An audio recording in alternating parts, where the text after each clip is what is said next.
went to look at designs at the tattoo parlor with my mom, but I didn't like the ones she recommended.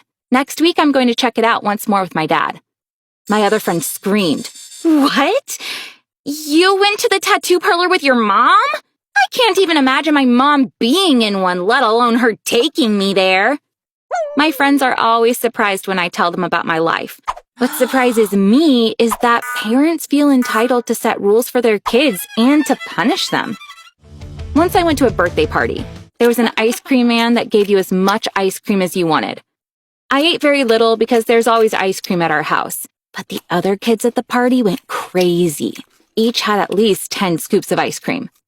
I found out later that most of them got sick and had sore throats.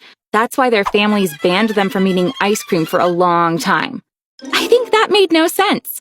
The kids saw firsthand that they get sore throats when they have too much ice cream. I'm sure if they see an ice cream man at another party, they will never eat that much again. The kids already learned their lessons, so what's the point of punishing them even further?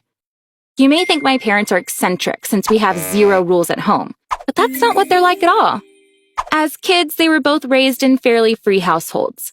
They told each other about it when they met. When they decided to marry, they thought, we grew up in an environment of freedom, had happy childhoods, and became normal, decent human beings. Someone who is even more free will have an even happier childhood and grow up to be a wonderful person. And they decided to have no rules for their future kid. I was born 7 years after this decision and grew up in a rule-free home, just like they imagined. When I was younger, I thought all kids were raised like me, but with time, I realized this wasn't the case at all. I couldn't believe that there were even more rules for kids than there were for adults. I love Pixar movies. When I was 9 years old, I saw the trailer for Inside Out on YouTube and loved it. Let's go to the movies, I said to our neighbor's daughter.